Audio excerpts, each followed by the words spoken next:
Everyone, welcome in social science class. Dear students, today we will start our next chapter from your book, chapter number 18. The name of the chapter is Democracy and Equality. Before starting the chapter, we need to know about the words given in the topic democracy and equality. Democracy words derived from the Latin language. It means demo plus cracy. Demo means people or cracia means rule. People's rule. Democracy means people's rule. लोगों का शासन, लोगों का राज.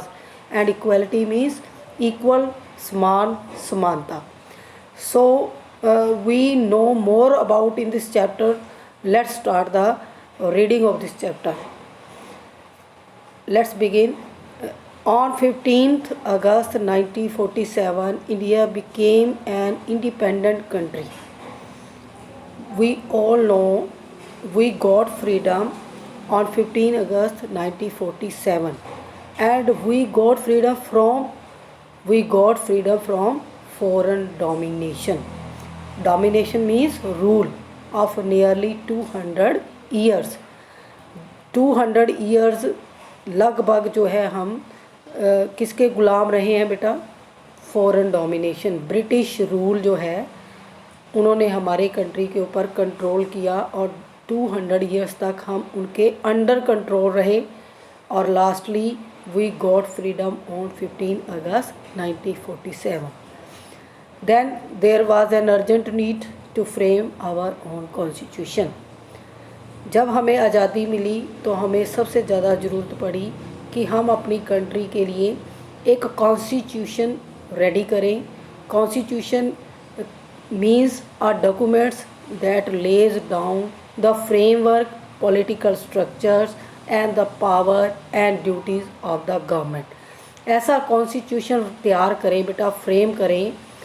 ये उस वक्त एक need थी जो कॉन्स्टिट्यूशंस मेकर्स थे या उस वक्त के पॉपुलर लीडर्स थे, उन्होंने इस नीड को फील किया कि एक ऐसा कॉन्स्टिट्यूशन फ्रेम किया जाए जिसमें क्या हो, रूल्स और रेगुलेशंस हो, पॉलिटिकल स्ट्रक्चर्स हो और पावर्स और ड्यूटीज़ हो गवर्नमेंट की, कि इसमें जो पीपल्स हैं और जो गवर्नमेंट है उन दोनों के लिए कुछ रूल्स रेगुलेशन होने चाहिए ताकि सिस्टमेटिकली हमारा कंट्री जो है आज़ादी के बाद रन कर सके. To strengthen our newly won freedom. अगर हम कुछ ऐसी पॉलिसीज़ फ्रेम करते हैं तो वो उनकी थिंकिंग है उस वक्त के लोगों की कि कुछ पॉलिसीज़ अगर हम फ्रेम करते हैं तो इससे हमें जो आज़ादी मिली है उसको बल मिलेगा, यानी कि आज़ादी हमारी कंटिन्यू रहेगी, हमें फिर कोई गुलाम नहीं बना सकेगा. तो इसलिए उन्होंने एक ऐसा रिटन डॉक्यूमेंट्स तैयार किया जिसे क्या बोलते हैं बेटा? Constitution. Hence a constitution was framed for free India. आज़ाद देश के लिए एक कॉन्स्टिट्यूशन तैयार हुआ था. Preamble and introduction to the Indian constitution start with the words. यहाँ नीचे आप पिक्चर देख रहे हो बेटा, you we seen the pictures on first page. This is preamble. Preamble means an introduction to the Indian constitution. First page भी बोलते हैं इसको, कॉन्स्टिट्यूशन का फर्स्ट पेज है. जैसे आपकी बुक्स के अंदर एक कंटेंट होता है जिसमें आपको पूरी डिटेल मिलती है कि इस बुक के अंदर कितने चैप्टर्स हैं, उन चैप्टर्स के नेम क्या है, उनकी सीरीज़ क्या है बेटा. इसी के अकॉर्डिंग हमारा जो कॉन्स्टिट्यूशन है वो भी एक बुक है, रिटन डॉक्यूमेंट्स है और उसका जो फर्स्ट पेज है उसको बोलते हैं preamble. This is the Saul of constitution. इसको साउल क्यों बोला गया है? क्योंकि इसमें हर एक जो वर्ड है वो एक डीप मीनिंग रखता है बेटा.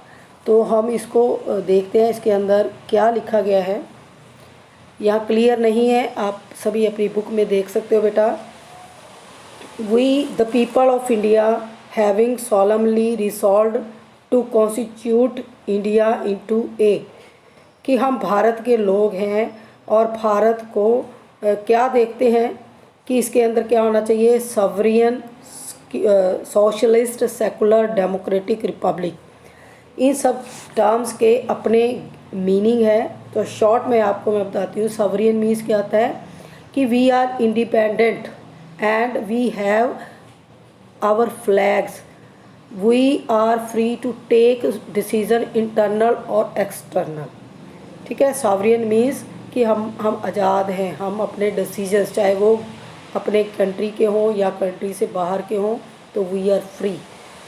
नेक्स्ट है सोशलिस्ट। सोशलिस्ट मीन्स क्या होता है बेटा, समाजवाद, कि जो भी हमारी सोसाइटी है उसके अंदर जो भी प्रोडक्शन होती है, जो भी रिसोर्सेज हैं, ठीक है, वो सब हमारे हैं और सबका उन पर इक्वल राइट है बेटा। सेकुलर क्या होता है बेटा, धर्मनिरपेक्ष, यानी कि all religions are equal, everyone free to follow any religion। and democratic means peoples are elected their representative and the representative frame a government, ठीक है, form a government and run the administration of the country। Democracy में सब लोगों को right होता है कि वो अपने इच्छा से अपने उम्मीदवारों को, रिप्रेजेंटेटिव्स को इलेक्ट करें। देन लास्ट है वर्ड रिपब्लिक। रिपब्लिक मीन्स होता है head of the state. Head of the state कौन है बेटा, who is the head of the state, president. He और she is indirectly elected by the peoples. ठीक है, इसको इलेक्ट कौन करता है, रिप्रेजेंटेटिव्स। तो हमारी कंट्री में रियल हेड भी है और एक नॉमिनल हेड भी है। रियल हेड कौन होता है बेटा, प्राइम मिनिस्टर, और नॉमिनल हेड कौन होता है, प्रेसिडेंट, क्योंकि उसको कॉन्स्टिट्यूशन के अकॉर्डिंग इलेक्ट किया गया है और वो जो है चेक आउट करता है जो गवर्नमेंट के ऑर्गन्स हैं, जो पार्लियामेंट है, उसके पास सभी पावर्स हैं उसको चेक आउट करने की बेटा। तो हमारा देश डेमोक्रेटिक भी है जिसका हेड कौन है, प्राइम मिनिस्टर, और रिपब्लिक भी है उसका हेड कौन है, प्रेसिडेंट। नेक्स्ट लाइन देखें बेटा, and to secure to all citizens justice social economic and political. सभी नागरिक जो भी इस कंट्री के सिटीजन्स हैं बेटा, उनके लिए सिक्योर करता है जस्टिस, न्याय, सोशल, किस चीज़ की जस्टिस, सामाजिक, यानी कि सोशल, इकोनॉमिक और पॉलिटिकल पॉइंट ऑफ व्यू से सबको जस्टिस देता है, उनको सिक्योर करता है। लिबर्टी ऑफ थॉट देता है। ये लिबर्टी क्या होता है बेटा, फ्रीडम, आज़ादी। किस चीज़ की आज़ादी, थॉट्स की, हमारी सोच की, हमारे विचार की, हमारी एक्सप्रेशंस की, यानी कि जो हम विचार रखते हैं, जो सोचते हैं उसको हम कह भी सकते हैं, अभिव्यक्त भी कर सकते हैं, एक्सप्रेस भी कर सकते हैं। बिलीफ, फेथ एंड वर्शिप, जो भी हमारे विचार हैं, हमारी जो परंपराएं हैं, जो वर्शिप्स हैं, जिनको भी हम मानते हैं, रिलीजियस हैं, उन सब को फॉलो कर सकते हैं। और इक्वालिटी भी है। किस चीज़ की इक्वालिटी है बेटा, स्टेटस एंड अपॉर्चुनिटी, समानता। स्टेटस किस चीज़ का है, सोशल स्टेटस। हमने हिस्ट्री के अंदर पढ़ा था, I hope you remember that, कि society is divided into 4 caste कह लो या 4 पार्ट्स, ब्राह्मण, क्षत्रिय, वैश्य एंड शूद्र। ब्राह्मण क्षत्रिय अपर कास्ट से थे और वैश्य और शूद्र लोअर कास्ट से। तो ये जो डिस्क्रिमिनेशन है या डिफरेंस है, अनइक्वलिटी है, वो एशियन पीरियड से ही हमारी सोसाइटी के अंदर चल रही है बेटा। और फ्रीडम के बाद भी ये गैप जो है इसको फुल नहीं कर पा सके, कम नहीं कर सके, वो गैप अभी भी चल रहा है। तो इस चीज़ को ख़त्म करने के लिए इक्वलिटी दी गई है स्टेटस की, कि सब इक्वल हैं, rich, poor, lower caste, upper caste, सब जो हैं किसी भी बेस पर उनके साथ कोई डिस्क्रिमिनेशन नहीं होगा, उनको अपॉर्चुनिटी मिलेगी, बराबर का उनको अवसर मिलेगा, चाहे वो जॉब्स हों, चाहे एजुकेशन पॉलिसीज़ हों, एजुकेशनल सेंटर्स हों, तो सब में उनको इक्वल अपॉर्चुनिटी मिलेगी बेटा। And to promote among them all fraternity, और सभी के अंदर भाईचारे की भावना होगी। assuring the dignity of the individual and the unity and integrity of the nations। सब के अंदर क्या होगा, जब सब समान होंगे, कोई भी जो है स्ट्रगल नहीं होगा, कॉन्ट्रडिक्शंस नहीं होंगे, क्योंकि सबको पता है कि वी आर इक्वल। तो फिर क्या होता है, उसमें कोई भेदभाव नहीं रहता। उससे क्या फ़ायदा होता है, सभी भाईचारे से, फ्रेटर्निटी मीन्स क्या होता है बेटा, भाईचारा, हार्मनी, पीस। तो इस तरीके से वो लोग रहते हैं और अपना जो सेल्फ रिस्पेक्ट है उसको भी बनाए रखते हैं और जो कंट्री की सेल्फ रिस्पेक्ट है, उसकी यूनिटी और इंटेग्रिटी है, उसको भी एक बनाकर रखते हैं citizens. In our constitution assembly this 26 day of November 1949, ठीक है, note this point to hereby adopt enact and give to our self this constitution. तो 1949 26 नवंबर को हमारा कॉन्स्टिट्यूशन बिल्कुल जो है वो तैयार हो गया था, ठीक है। इसका जो फ्रेम था वो रेडी हो गया था, बट इसको अडॉप्टेड 2 मंथ लेटर किया गया, वो नेक्स्ट टॉपिक में हम रीड करेंगे, ठीक है। इसके पीछे भी हिस्ट्री है, ठीक है।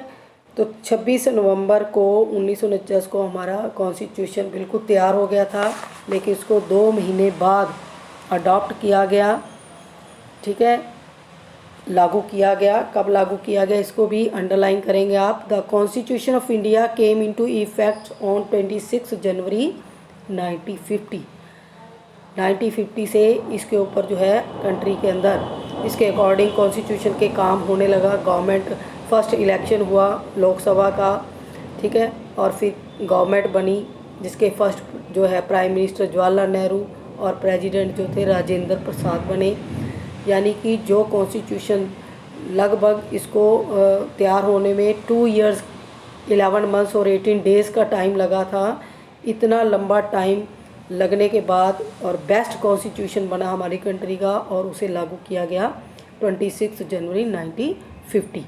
इट गारंटीज, अब इस कॉन्स्टिट्यूशन से हमें क्या एडवांटेजेस है बेटा, क्या बेनिफिट है, why do we follow constitutions, ठीक है। Because it guarantees equality to all citizens, क्योंकि ये एक गारंटी देता है कि सभी सिटीजन्स को समानता का व्यवहार मिलेगा, समानता मिलेगी, सभी इक्वल हैं। And thus establish a rule of non discrimination by the state in every sphere. जब गारंटी दे रहा है इक्वालिटी की सिटीजन्स को, तब नॉन डिस्क्रिमिनेशन जो है वो बिल्कुल, जो डिस्क्रिमिनेशन होता था सोसाइटी के अंदर, lower caste, upper caste, rich and poor, ये सब डिस्क्रिमिनेशन जो थे वो इरेडिकेट हो गए थे और नॉन डिस्क्रिमिनेशन पॉलिसी जो थी सभी स्टेट्स ने फॉलो की। Our constitution ensures that the state treats all the citizen equally and allows equality of status and opportunity to all, ठीक है।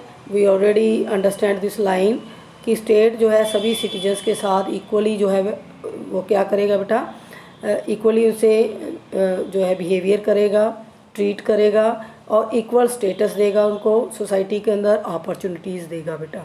It prohibits discrimination on the basis of religion, gender, colour, caste, race, place of birth etcetera. अब equality किस चीज़ की है, कोई religion नहीं है, कोई जेंडर नहीं है, यानी कि इन चीज़ों के बेस पर किसी के साथ भी डिस्क्रिमिनेशन नहीं होगा।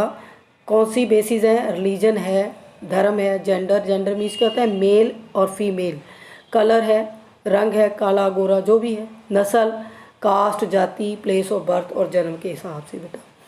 तो इन टर्म्स के बेस पर किसी के साथ भी कोई भी डिस्क्रिमिनेशन नहीं करेगा, सिटीजन्स भी नहीं करेंगे आपस में, गवर्नमेंट भी नहीं करेगी बेटा। नेक्स्ट टॉपिक देखें बेटा, a constitution is a set of regulation that a set of people have made and agreed upon. Constitution क्या है बेटा, it is a set of rules and regulation, ठीक है, और a set of peoples have made, और बहुत सारे लोगों ने इसको बनाया है और इसको एग्रीड अपॉन, इसको माना भी है। तो कॉन्स्टिट्यूशंस क्या है, एक कलेक्शन है रूल्स और रेगुलेशंस की, जिसके अकॉर्डिंग सभी लोग चलते हैं और इसको मानते भी हैं, फॉलो भी करते हैं बेटा। It is often a written documents, it lays down powers and functions of the government. ये एक रिटन डॉक्यूमेंट्स है और इसमें पावर्स और फंक्शन जो हैं गवर्नमेंट के उनको लिखा गया है बेटा। सेंचुरीज ऑफ सब्जुगेशंस, सेंचुरीज़ क्या होता है बेटा, ग्रुप ऑफ 100 ईयर्स, 100 सालों का समूह, यानी कि जब 100 ईयर होते हैं तो 1 सेंचुरी काउंट होती है।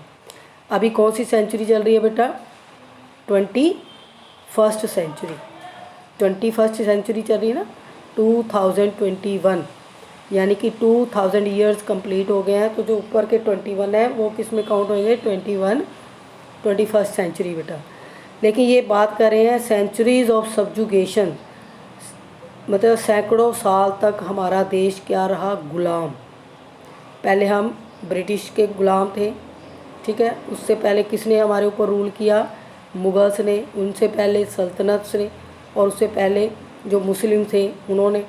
तो मतलब किसी ना किसी डायनेस्टी के अंडर जो है हम रहे, कंट्रोल में रहे। फिर उसके बाद हमारी सोसाइटी के अंदर कास्टिज़म रहा, जाति पाति का भेदभाव, पॉवर्टी रही, इलिटरेसी रही, तो had weaken the Indian society.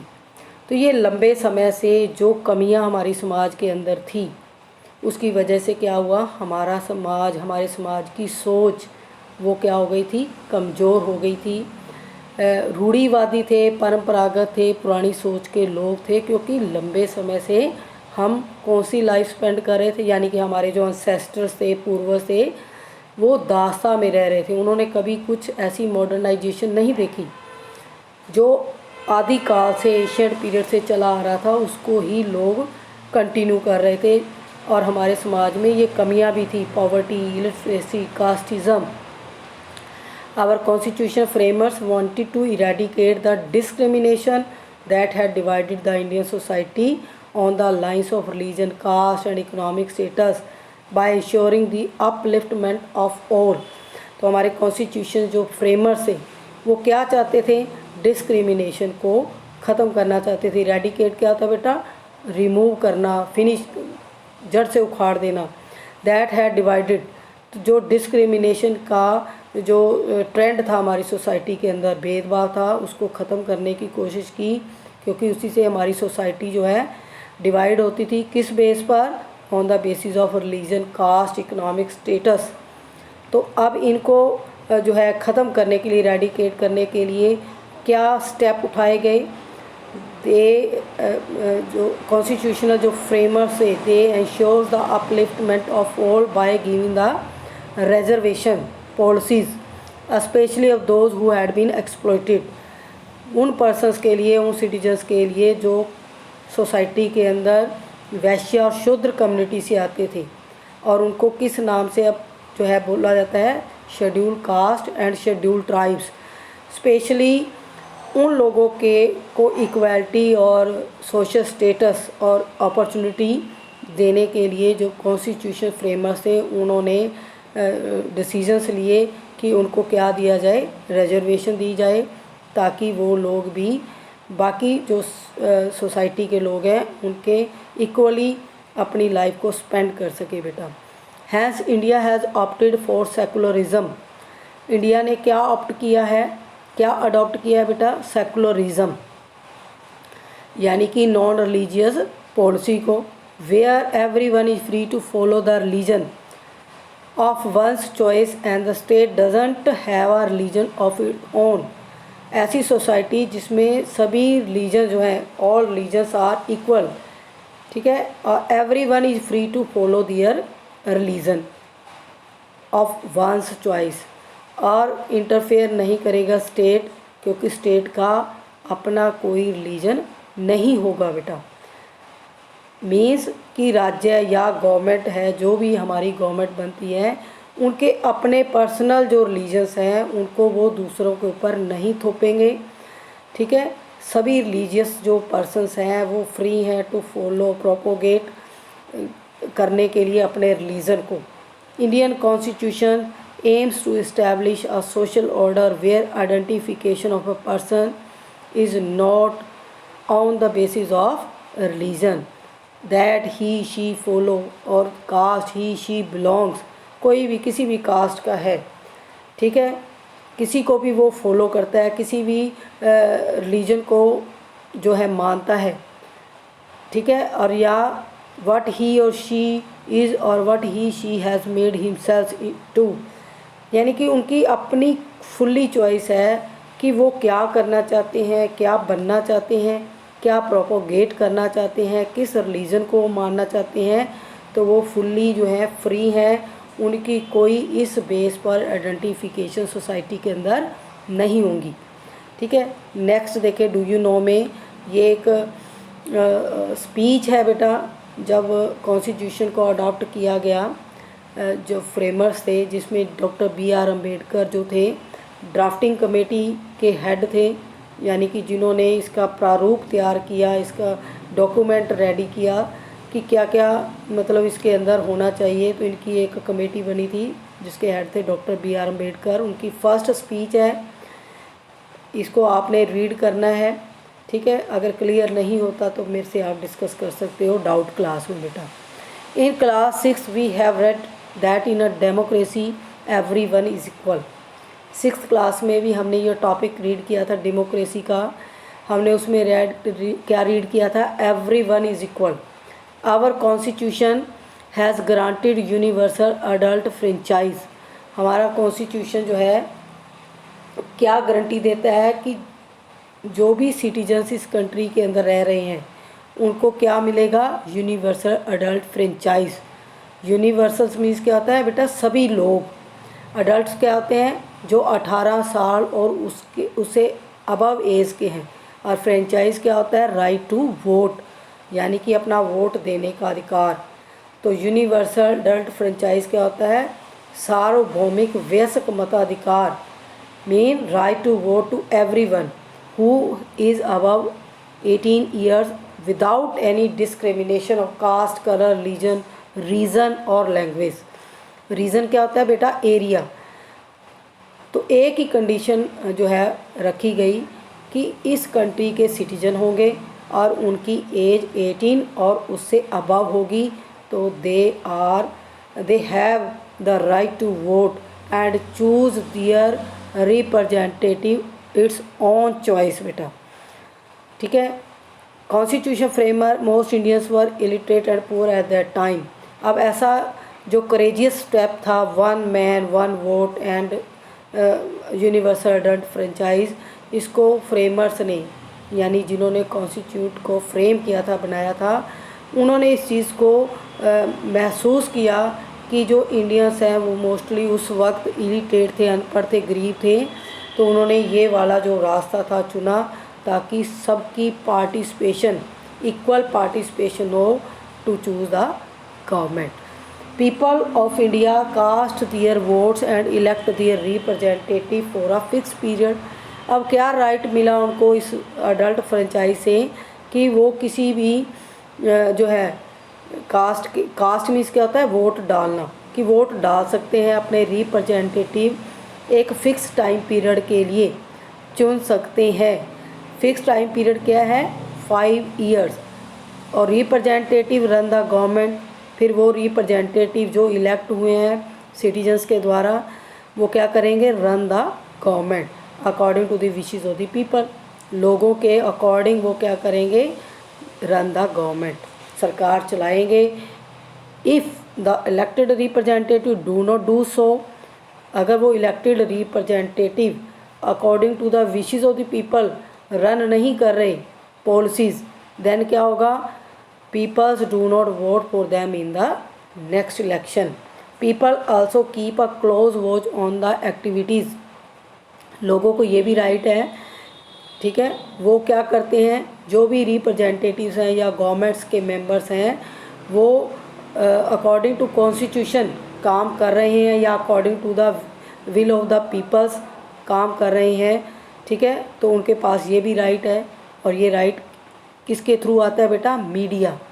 Media जो है लोगों की आवाज़ है, वो सरकार तक आवाज़ जो है पीपल्स की पहुंचाती है, और गवर्नमेंट की जो पॉलिसीज़ हैं उसको मीडिया लोगों तक पहुंचाती है, ठीक है। तो ये पीपल्स कौन है, जो मीडिया है बेटा। वो क्या करते हैं, जो भी एक्टिविटी जो गवर्नमेंट जो लीडर्स हैं या गवर्नमेंट मेंबर्स हैं कर रहे हैं, उनके ऊपर कीप अ क्लोज वॉच, ठीक है, on the activities as guaranteed by the constitutions, कि अकॉर्डिंग जो है कॉन्स्टिट्यूशन के वो काम कर रहे हैं या नहीं, तो वो उनको अपोज भी कर सकते हैं, ठीक है। इस तरीके से ये जो चैप्टर है बेटा यहीं हम फिनिश करते हैं। नेक्स्ट लेक्चर में हम जो नेक्स्ट टॉपिक है वो रीड करेंगे, ठीक है। तब तक बेटा गुड बाय।